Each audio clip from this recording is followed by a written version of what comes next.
তখন থেকে মহারাজ কি লিখছেন খাতায়? মনে হচ্ছে সকাল থেকে চিন্তা ওনার মাথায়। হ্যাঁ, তাই মনে হচ্ছে। আমাদের সাথে কোনো কথাই বলছেন না, শুধু লিখে চলেছেন। একজন মানুষ মনোযোগ দিয়ে কাজ করছেন আর তোমরা ক্রমাগত বকে চলেছো। না, আসলে মহারাজ কি কারণে চিন্তিত সেটা জানতে না পারলে আমাদেরও চিন্তা হয় বই কি। হুম অর্থ বুঝলে, অর্থ। রাজকোষের অবস্থা খুবই খারাপ, আর সামনেই তো শিবরাত্রি পুজো। কিভাবে যে কি হবে কিছুই বুঝতে পারছি না। মহারাজ, এরকম হলে এবারে কিভাবে পুজো হবে? শিবরাত্রির পুজোয় তো অনেক খরচ। এত লোকজন আসেন, তাদের জন্য ভোগের প্রসাদের ব্যবস্থা করা তো মুখের কথা নয়। এবার তোমাদের সবাইকে দায়িত্ব নিতে হবে। আমরা সবাই। কি দায়িত্ব মহারাজ? আমি গতকাল তোমাদের রানীমার সাথে এই ব্যাপারে কথা বলেছি। রানীমা কি বললেন মহারাজ? দেখো, তোমরা সব সভাসদেরা যদি মুক্ত হস্তে দান করো আর রাজকোষ থেকেও যতটা সম্ভব অর্থ সাহায্য দিয়ে এবারে পুজো এবং ভোগের আয়োজন তাহলে সুসম্পন্ন করা যাবে। দানের চেয়ে বড় পুণ্যকর্ম আর কি আছে? যে সভাসদ সবচেয়ে বেশি দান করবে তাকে পরে কিছু অর্থ সাম্মানিক হিসেবে দেওয়া হবে। আচ্ছা মহারাজ। তাহলে আজ রাজসভার আলোচনা এইটুকুই রইল, বাকি কথা পরে হবে। বলি গিন্নি, আমি খুব সমস্যার মধ্যে আছি বুঝলে। হ্যাঁ, তোমার তো অর্থের টান ধরলেই আমার কথা মনে পড়ে গো। কি করে বুঝলে? বাবা, বুঝবো না? এতদিন ধরে তোমার সাথে সংসার করছি, তাও বুঝবো না? আমি কি আজকাল আর তোমার কাছে চাই বলো? আমার মা আমার নাম রেখেছিল পার্বতী, আর বলেছিল দেখিস তুই ভগবান শিবের মতন বর পাবি। তোমাকে পেয়েছি, কিন্তু সাথে পেয়েছি অভাব। হ্যাঁ, সে যতই অভাব হোক, মন্ত্রী মশাইয়ের মতো স্বভাব তো নষ্ট করিনি গিন্নি। সেই জন্যেই তো তোমার সংসারে পড়ে আছি গো, নইলে কবে এই চাল চুলোহীন সংসার ছেড়ে চলে যেতুম। হ্যাঁ, বলছি শোনো না, এই কিছু মোহরের খুব দরকার। এবার মন্দিরে শিবরাত্রির পুজো হবে, কিন্তু মহারাজ তেমন খরচ করতে পারবেন না। তাই কি?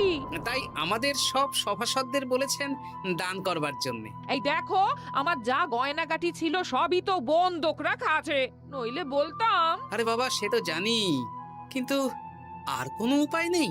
কি বলি বলো তো? দেখি কি করা যায়। আরে বাবা রে বাবা, এত চিন্তা ভাবনা না করে বাবা মহাদেবের ওপর ভরসা রাখো গো, উনি কোনো একটা পথ দেখাবেন। দেখো, দেখা যাক গিন্নি, উনি এখন আমার আশা ভরসা।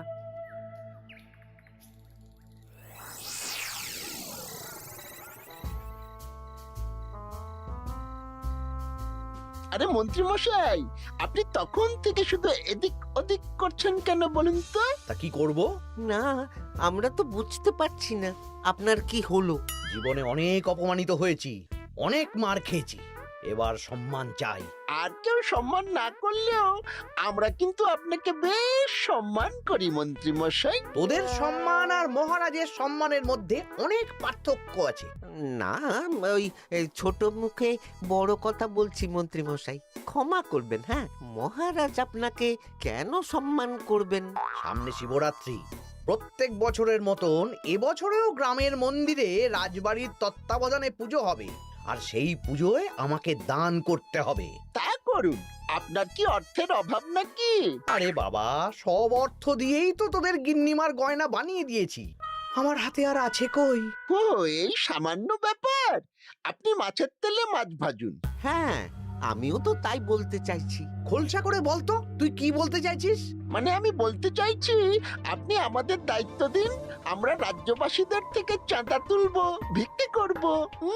আরো অনেক কায়দা করে অর্থ উপার্জন করে আপনার হাতে দেব, আর সেই অর্থ আপনি নিজের বলে চালিয়ে দেবেন। ব্যাস, তাহলে তো আমার 90% চিন্তাই মাথা থেকে নেমে গেল। ব্যাস, আর কোনো চিন্তা নেই।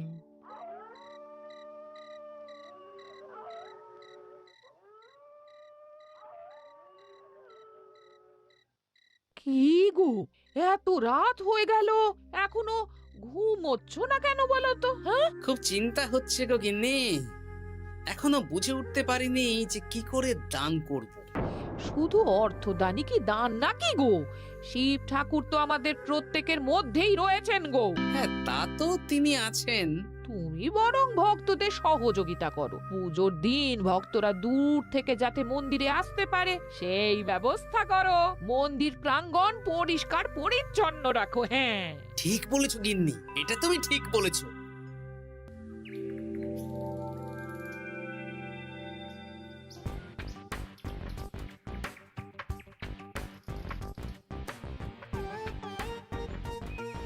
এই যে বাড়িতে কে আছেন?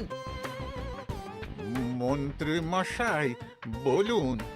তা প্রত্যেক বছরের মতন এই বছরেও তো শিবরাত্রি উপলক্ষে মন্দিরে পুজো হচ্ছে, জানেন তো? হ্যাঁ, সে তো জানি, কিন্তু আমার গিন্নির পায়ে এত ব্যথা যে এবারে আর জল ঢালতে যেতে পারবে বলে তো মনে হয় না। তাতে কি, আপনি দান করুন, বাবা দূর থেকে আশীর্বাদ দিয়ে দেবেন। দান? তা কিসের দান? এত ধুমধাম করে পুজো হবে, তার দান। এ কি, এতদিন ধরে মন্দিরে তো দান দেওয়ার কোনো ব্যাপার ছিল না। এবার আছে। দান করা সবচেয়ে বড় ধর্ম। আহ, আমরা বুড়ো বুড়ি খুব অল্প অর্থে সংসার চালাই। আমাদের ছেলে যেটুকু পাঠায় তা দিয়েই চালাই। আমরা আর কি দান করব মন্ত্রী মশাই? দরকার হলে কদিন না খেয়ে থাকবেন, বাবার নামে উপোস করবেন, আর যে দান করবে না আমি তাকে এই রাজ্যে থাকতে দেব না। ওরে বাবা রে, দিচ্ছি দিচ্ছি দিচ্ছি। আর শুনুন, এই দানের ব্যাপারটা যেন পাঁচ কান না হয়, নইলে কিন্তু। ওরে বাবা, না না না, ঠিক আছে ঠিক আছে। আজকে সারাদিনে ভালোই রোজগার হয়েছে, কি বলিস বটা? হ্যাঁ, কালকে আবার সারাদিন চাঁদা তোলা হবে। চাঁদা নয়, বল চাঁদার নামে দান তুলছি। হ্যাঁ, আর যা ভয় দেখাচ্ছি, কেউ ভয় মুখ খুলবে না। এই তো যাই, এরকম চলতে থাকলেই আমাকে সেরার সেরা দানি হওয়া থেকে কেউ আটকাতে পারবে না। এই তুমি এই ভর দুপুরে বস্তা কাঁধে নিয়ে কোথায় যাচ্ছ গো? একটু জঙ্গলের দিকে যাচ্ছে গিন্নি, শুকনো কাঠ নিয়ে আসি। পুজোর দিন তো ভোগের রান্না করতে জ্বালানি লাগবে, দেখি শুকনো কাঠ নিয়ে রাজবাড়িতে দিয়ে আসবো। বেশ বেশ বেশ, যাও। হে দেবাদিদেব মহাদেব, তুমি একটু দেখো বাবা।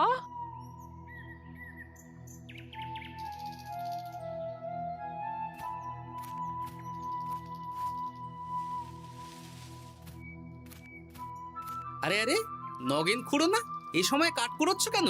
কি আর করব গোপাল, কাঠ কুড়িয়ে নিয়ে যাচ্ছি, এবার এগুলো হাটে বেচবো।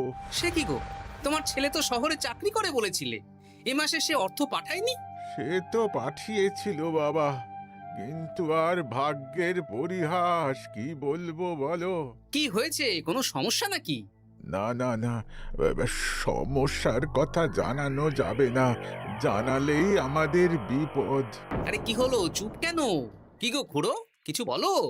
কাউকে বলবে না তো বাবা? না না, বলো না, আমি কাউকে বলবো না, আমাকে বিশ্বাস করতে পারো। আসলে আজকে সকালে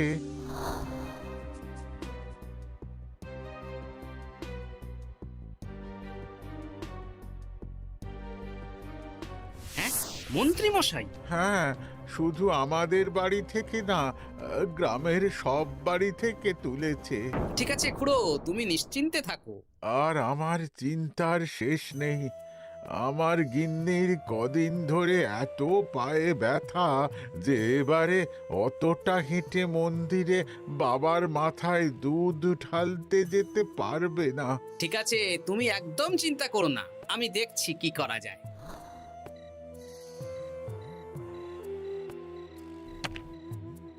প্রহরী, এটা ভাড়ার ঘরে রেখে দিয়ে এসো। বলো গোপাল দিয়েছে, ভোগ রান্নার সময় জ্বালানি লাগবে তো, তাই এই কাঠ দিয়ে গেলাম। আচ্ছা গোপাল দাদা।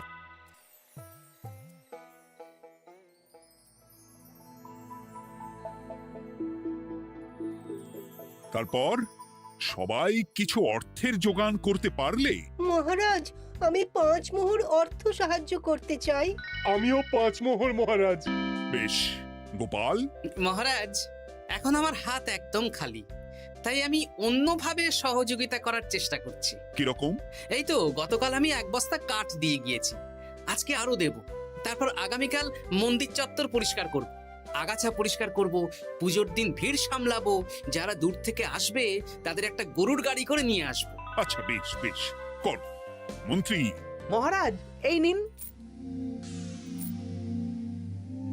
এতে 200 মোহর আছে, আমি আরো দান করব, আপনি কোনো চিন্তা করবেন না মহারাজ। বাহ বাহ বাহ বাহ বাহ, এ তো বিশাল ব্যাপার। আমি জীবনে অনেক পাপ করেছি, তাই এখন দান করে একটু যদি পুণ্য লাভ হয় সেটাই আশা। বেশ বেশ। পণ্ডিত, তুমি আর রাজবৈদ্য তাহলে পুজোর দশকর্মা দ্রব্যাদি কেনাকাটা শুরু করো। এখন ধারে নিয়ে আসবে, পুজোর পরে সব শোধ করে দেওয়া হবে। আচ্ছা মহারাজ, ঠিক আছে। তাহলে আজকে আমি আর পণ্ডিত মশাই দুজনে বাজারের দিকে যাব আর সব দশকর্মার দ্রব্যাদি কিনে নিয়ে আসবো। হ্যাঁ হ্যাঁ, তাই কর।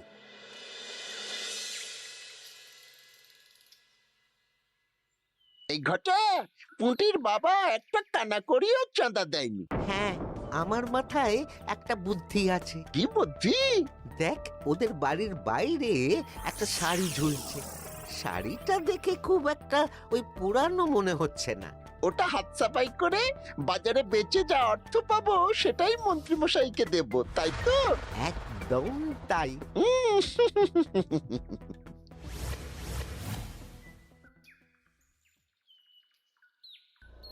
হাই পুটি, দেখ তোদের বাড়ি থেকে বটা ঘটা কাকা শাড়ি চুরি করছে। হ্যাঁ, তাই তো। ন্যাপলা, ওরে বাবা রে, মরে গেলাম রে, ওরে মরে গেলাম, পালাও পালাও পালাও, ওরে বাবা। এই কি হয়েছে রে? চিৎকার করছিস কেন? আর বটা ওভাবে পালালো কেন? এই বটা ঘটা কাকা ওই পুটির মায়ের শাড়ি চুরি করে পালাচ্ছিল, আমরা ধরে ফেলেছি। সাব্বাস, এই তো চাই। তার মানে মন্ত্রী মশাই এখন দান করার জন্য চুরিও করাচ্ছে। বাহ, কি ভাবছো গোপাল দাদা? না কিছু না। আচ্ছা পুটির বাবা, তোমাদের বাড়ি মন্ত্রী মশাই চাঁদা তুলতে আসেননি? এসেছিলেন তো, কিন্তু আমি বলে দিয়েছি আমি পারবো না। নিজেদের বীজ ধান কেনার অর্থ নেই, চাঁদা দেবো কি করে? আচ্ছা, এই ব্যাপার, এবার বুঝতে পেরেছি। অনেক ভয় দেখালেন, চমকালেন, কিন্তু কিচ্ছু দিইনি। তাই বটা ঘটা চুরি করতে এসেছিল, বুঝেছি। বেশ, এই সাবধানে থেকো। কিভাবে যে সংসার চালাবো? শোনো পুটির বাবা, তুমি এক কাজ করো। বলো। জঙ্গলে অনেক ধুত্র গাছ, আকন্দ গাছ আছে। তুমি পুজোর দিন সকাল থেকে মন্দিরের কাছে একটা ফুল মালা বেলপাতার দোকান দাও।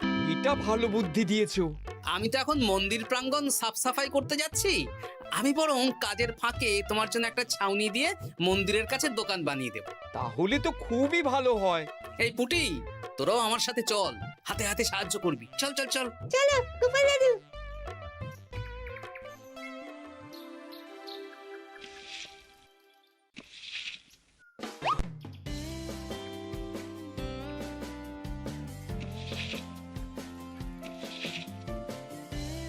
দাদু, এই জায়গাটা গর্ত আছে, তাই মাটি নিয়ে এলাম। এই তো বুদ্ধিমান ছেলে, এবার ঢেলে দে। ব্যাস, এখানটা এবার ঠিক হয়ে গেল। দেখি এবার মন্দিরের পিছনের দিকটা একটু পরিষ্কার করে দিই।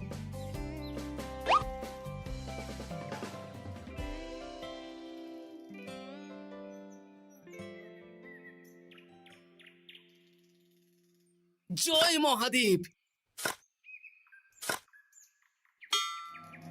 কি কিসের আওয়াজ হলো? হ্যাঁ দাদু, কিরকম একটা টং করে আওয়াজ হলো। দেখি তো। আরে বাবা, এটা ঘোড়া মনে হচ্ছে। হ্যাঁ তাই তো মনে হচ্ছে। জয় মহাদেব। বের করো বের করো। এই তো।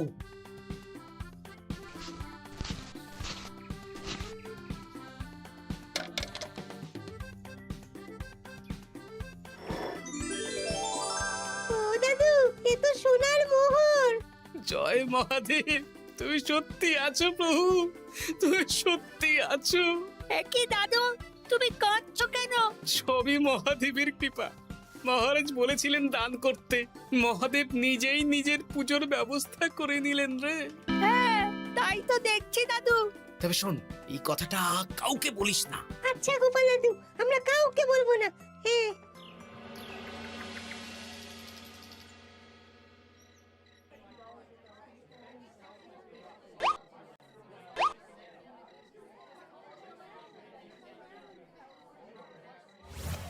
এবার আগামীকাল পুজো।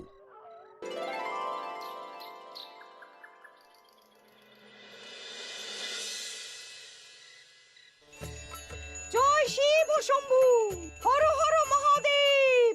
হে প্রভু, হে মহাদেব, জগতের কল্যাণ করো ভোলানাথ। জয় শিব শম্ভু। জয় জয় শিব শম্ভু, জয় শিব শম্ভু। বাবা দেখো বাবা, বাহ বাহ বাহ বাহ, এই তো সব ভালোই হচ্ছে। ভালো তো হবেই মহারাজ। আমি যা দান করেছি, পুজো পাঠ এবারে ধুমধাম করে হবে। দান করে অত অহংকার করতে নেই মন্ত্রী। এক হাতে দান করলে আরেক হাতকে জানাতে নেই, বুঝলে? বুঝেছি মহারাজ।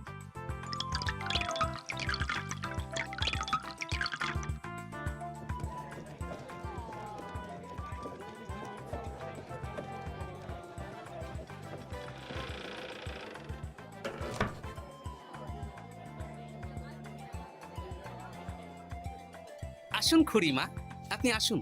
সত্যি গোপাল, তোমার মতো মানুষ হয় না। আমার পায়ে বড় ব্যথা, ভেবেছিলাম এই বছর হয়তো মন্দিরে আসতেই পারবো না। আহা, আমি তো আপনার ছেলের মতন। আর কাল আবার আসতে হবে, বড় মাঠে ভোগের আয়োজন আছে, গাড়ি পাঠিয়ে দেব, কেমন? বেঁচে থাকো বাবা, বেঁচে থাকো। দেখো দেখো গোপালকে দেখো, ও হয়তো অর্থ সাহায্য করেনি, কিন্তু অন্যভাবে কত সাহায্য করছে। এই মন্দির প্রাঙ্গণ থেকে সব আগাছা পরিষ্কার করেছে। মহারাজ, আপনার সাথে কিছু কথা আছে। কি কথা? এখানে বলা যাবে না, যা বলবো আড়ালে। আচ্ছা চল।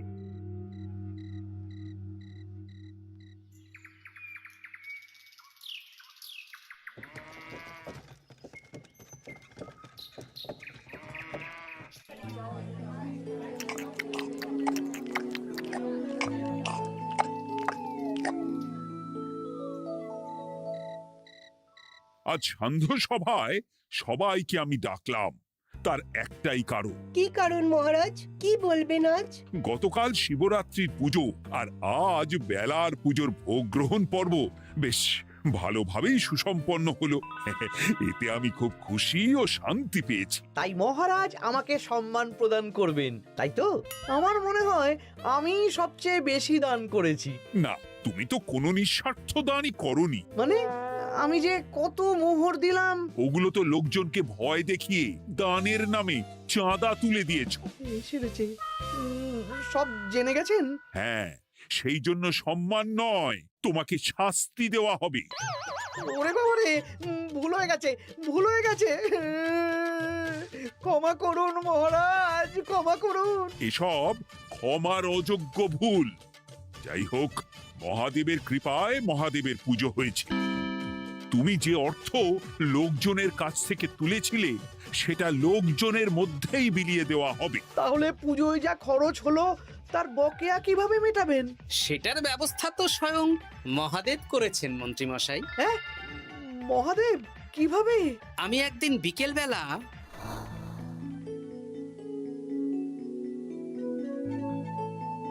ওরে বাবা, এক ঘোড়া সোনার মোহর। হ্যাঁ, এক ঘোড়া সব মহারাজকে দিয়ে দিয়েছি। আর এই দান সংক্রান্ত যে অর্থ সাম্মানিকের কথা বলেছিলাম তা পাবে গোপাল। ধন্যবাদ মহারাজ। তবে মন্ত্রী মশাই যে অর্থ লোকজনের কাছ থেকে বলপূর্বক তুলেছেন সেটা দিয়ে গরিব চাষি ভাইদের বীজ কেনার অর্থ দান করা হবে। আর মহাদেবের কৃপায় যে এক খড়া মোহর পাওয়া গেছে তা দিয়ে বকেয়া মেটানো হবে। সাবাস গোপাল, সাবাস। এই না হলে আমার গোপাল। সাধু সাধু। আর মন্ত্রী মশাইকে কি করা হবে? ওকে কাল শাস্তি দেওয়া হবে।